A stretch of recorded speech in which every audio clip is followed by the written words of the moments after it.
Black and white with polka dots. I did. Lucy chewed one up. And I lost the other one. I don't know if she chewed that one up or not. So I decided to take my time, or make use of my time and make another one. What is that? Well, it covers up my lens.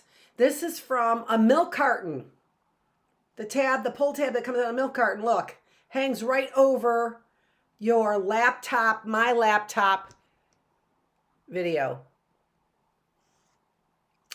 Ta-da! Oh, who even knows that works? They got all my data anyway. Thanks, OU, for compromising me and putting me in compromising situations because your greed and stupidity.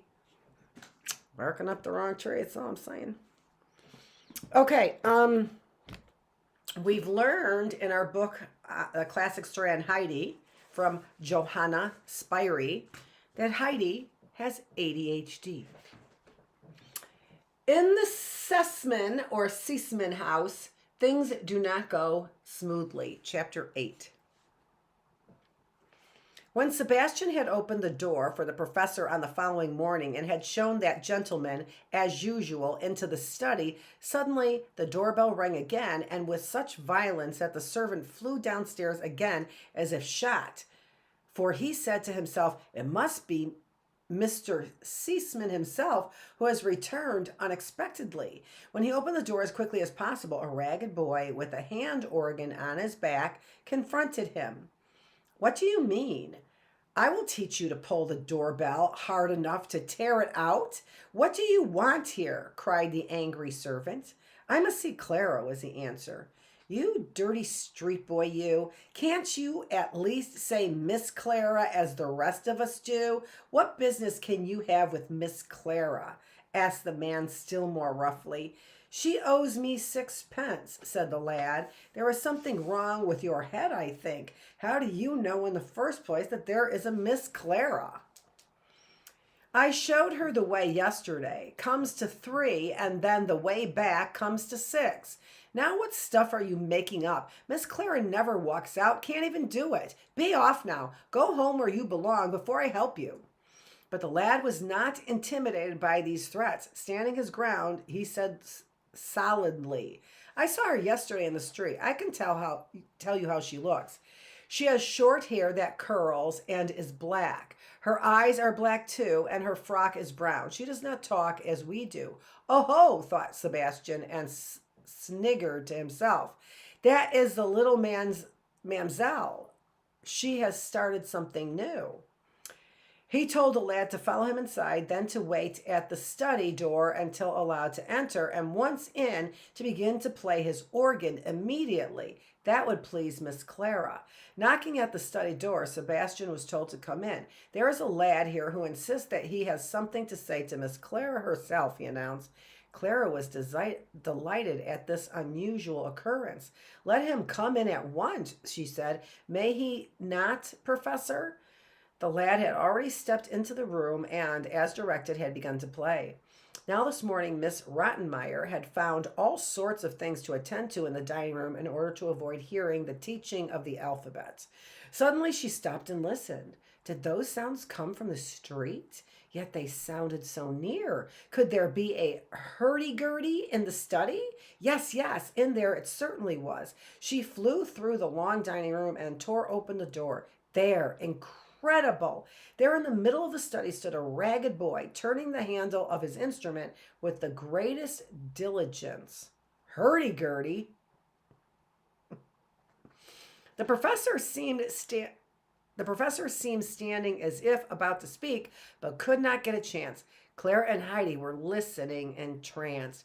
Stop at once, cried Miss Rottenmeier, coming into the room, but her voice was drowned by the music. She ran toward the lad when suddenly something came between her feet, and she stooped to look on the floor. A grayish-blackish animal was crawling under her feet. It was a tortoise. Miss Rottenmeier made one spring into the air, such as she had not made for many years. Then she screamed with all her might, Sebastian! Sebastian! The organ grinder stopped suddenly, for this time the voice was louder than the music. Sebastian stood behind the half-open door, all doubled up with laughter, for he had seen the leap Miss Rottenmeier had made. At last he came in. The housekeeper had sunk down into the chair. "Drive them out, man and beast! Get rid of them, Sebastian, at once!" The servant obeyed, drew the lad, who had quickly caught up his tortoise out of the room, pressed something into his hand, saying, "Sixpence for Miss Clara and sixpence for the music. You did it very well," and shut the house door. In the study, it was now quiet again. The lessons were resumed, and this time Miss Rottenmeier remained stationary to prevent, if possible, any new outbreak. She had determined to investigate the matter after lessons and to punish the wrongdoer so that it would never be forgotten. But soon another knock was heard at the door. Sebastian appeared again with the announcement that a great basket had come to be delivered to Miss Clara. "To me?" asked Clara in surprise and very curious. "Let me see at once how it looks. What can it be?" Sebastian brought in a covered blanket and withdrew as quickly as possible. "I think we will first finish our lessons and unpack the basket afterward," said Miss Rottenmeier. Clara could not imagine what had been sent to her. She looked longingly toward the basket. "Professor," she said, interrupting herself in her declension. Don't know that word. "May I not take a look just to see what there is in it? Then I would go on with my lessons." Let's see if we can't get this a little bit better. I suppose if I did it this way, it would be. Here we go. "From one point of view, there is reason for your request, and from another, against it," replied he. "In favor lies the fact that as long as your whole attention is concentrated on this object," the professor's speech was never finished, for the covering of the basket was quite loose, and behold, out leaped 1, 2, 3, and again 2 kittens upon kittens. Still, the whole room seemed full of these creatures. They were everywhere with such inconceivable rapidity. One jumped over the professor's boots and bit at his trousers. Another crawled over Miss Rottenmeier's feet and clambered up her dress, while a third sprang up Clara's chair. They scratched, they clawed, they mewed. It was a perfect turmoil. Clara cried out in the greatest delight, "Oh, what darlings! What little beauties! How they jump! See, Heidi, look at this one! Oh, at that!" Heidi ran after them here and there into all the corners. The professor stood much embarrassed by the table, lifting first one foot, then the other out of the way of the unpleasant little skirmishes. At first, the housekeeper sat speechless from terror, glued to her chair. Soon she recovered voice and began to scream with all her might, "Tinette! Tinette! Sebastian! Sebastian!" It would have been impossible for her to rise from her seat with all these little horrors around her. At last the servants came in, caught the little kittens one after another, and stuffed them into the basket and carried them off to...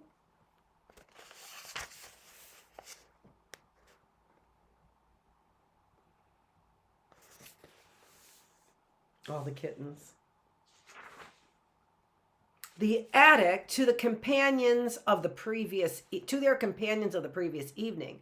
During today's study hours, as yesterday's, there had been no desire for yawning. In the evening, when Miss Rottenmeier had recovered sufficiently from her alarm, she called Sebastian and Tinette into the study and instituted a thorough investigation into this most objectionable occurrence. And now came to light that Heidi, during her excursion of the day before, had arranged the whole affair. The housekeeper sat perfectly white with dismay and could find no words to utter after this disclosure. Well, that's a different look, isn't it?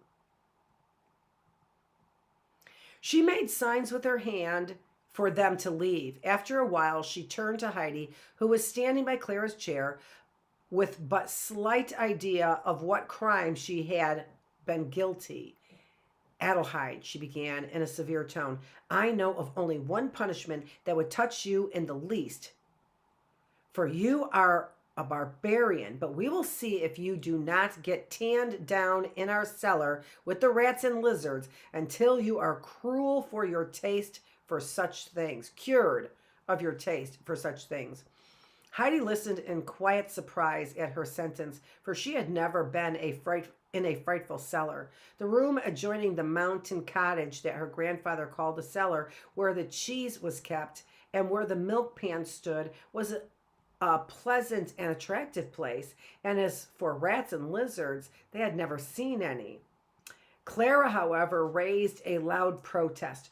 No, no, Miss Rottenmeier, we must wait until Papa comes. He will soon be here, and then he will decide, after I have told him all about it, what is to be done to Heidi. Against this there could be no objection, as the master was really coming in a few days. Miss Rottenmeier rose and said somewhat wrathfully, Very well, Clara, very well. I shall also have a few words to say to your father, and sailed out of the room. Several quiet days now passed by, but the housekeeper did not recover her composure. She hourly felt her disappointment about Heidi, and it seemed to her as if, since the child's arrival, everything had been out of joint and could not be adjusted again. Late one afternoon, Clara, having rested for the usual time, Heidi sat beside her and told her yet more about her life on the elm.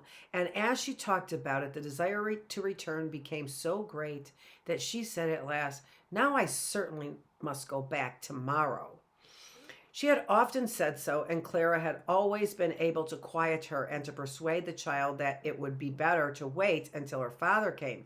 Then they would hear what he said about it. Heidi always yielded and was content, being helped by the secret thought that every day she stayed, the heap of rolls for the blind grandmother would become larger. Morning and evening she added to her collection the beautiful white roll that lay beside her plate. She stuffed them quickly into her pocket and could not have eaten them herself, because the thought of how the poor old woman could not eat her hard black bread rose always to her memory. After luncheon, Heidi sat always alone in her room for 2 long hours and did not move. She understood now that she was not allowed to go out alone in Frankfurt as if she were on the elm, and she never tried again to do so. She was also forbidden to go to the dining room to talk to Sebastian, while to have any conversation with Tinette never occurred to the child, who always got out of the way of the lady's maid as quickly as possible, because she spoke to her only in a mocking tone, making fun of her.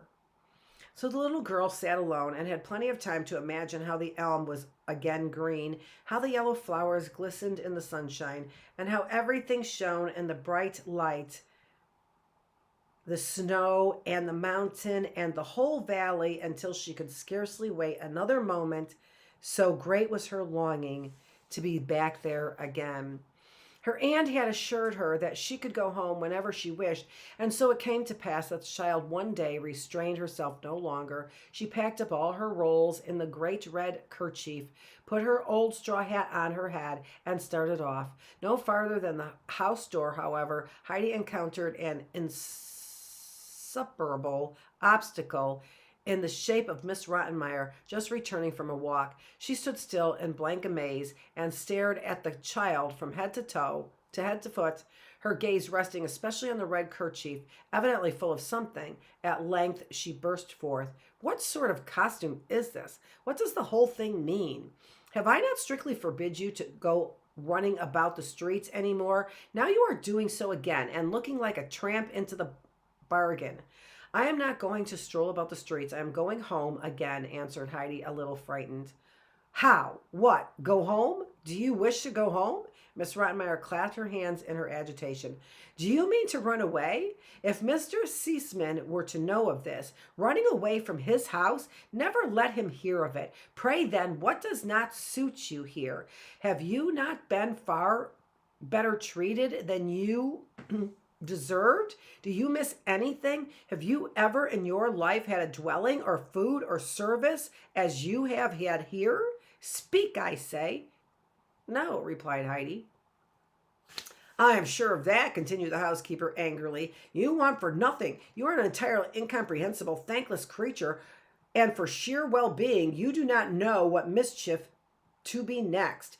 At last there rose up in Heidi's heart all that had been surging within her, and she broke out.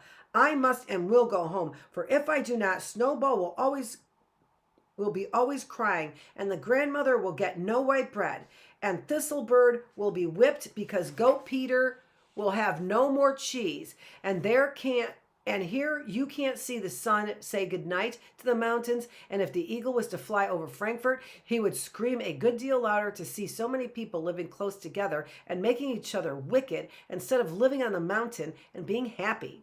Heaven help us. The child has gone crazy, screamed Miss Rottenmeier as she rushed up the stairs in terror, running not at all gently against Sebastian, who was just descending. Carry that wretched child upstairs at once, she said to him, while she rubbed her head ruefully, for she had hit herself very hard. Yes, yes, at once. Many thanks, muttered Sebastian, while he too rubbed his pates, for he had suffered most in the encounter. Heidi stood all the while in the same place, while flashing eyes and trembling all over with emotion.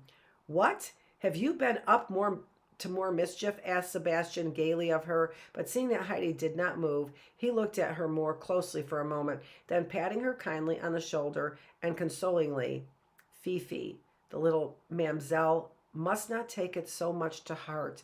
Only be gay. That is the best thing. She has just run against me and almost made a hole in my head, but we must not be frightened. What? Are you going to stay in the one spot? We must go upstairs. She has ordered it. Heidi went upstairs, but slowly and heavily, not at all her usual way. It made Sebastian sorry to see her, and as they went, he spoke encouragingly to her.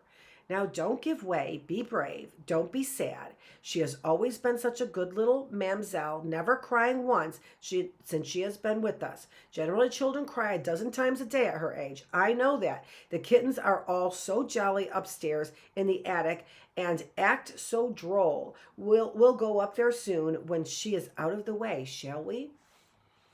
Heidi nodded a little in reply, but was so sorrowful that it went straight to Sebastian's kind heart, and his eyes followed her very sympathetically as she moved away to her own room. At dinner time, the housekeeper did not say one word, but kept casting wrathful glances at Heidi as if she expected something extraordinary to break out even while she ate her dinner. But the child sat as still as a mouse and did not stir, nor eat, nor drink, only stuck her roll quietly in her pocket as usual. The next day, as the professor came upstairs, Miss Rottenmeier beckoned him into the dining room mysteriously and proceeded to confide to him her anxiety lest the change of air, a new way of life, and strange surroundings should have affected the child's brain. She told him about Heidi's attempt to run away and go home, also repeating to him as much of her conversation as she could. The professor, however, comforted her with the assurance that he had convinced himself by observation that although Adelheid was certainly on the one side very eccentric, yet on the other side she was perfectly sane, and that little by little, by a carefully considered education, the necessary balance might be established, which was what he had in his mind to effect. He found the situation somewhat difficult only because he could not, thus far, get beyond ABC. Miss Rottenmeier felt calmed by this conversation and released the professor to his duties.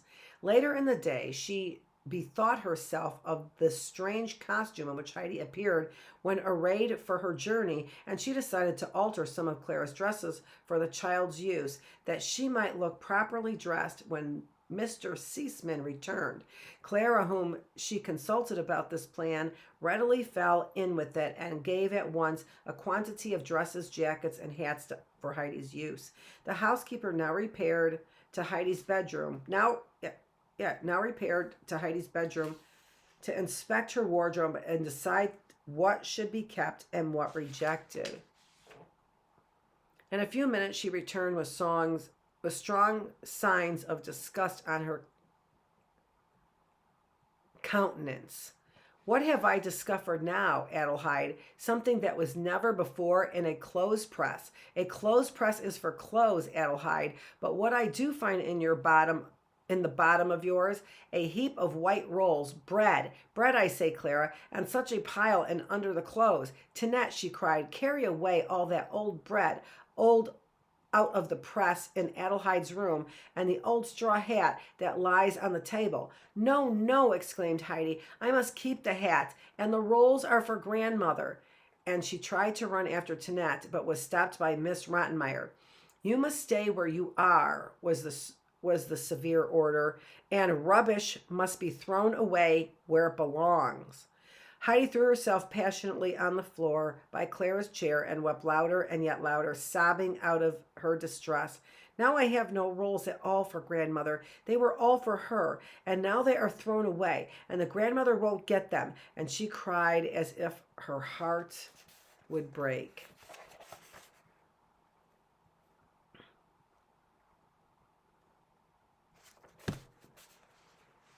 Miss Rottenmeier ran out of the room, leaving Clara very much frightened at the distress of her little friend.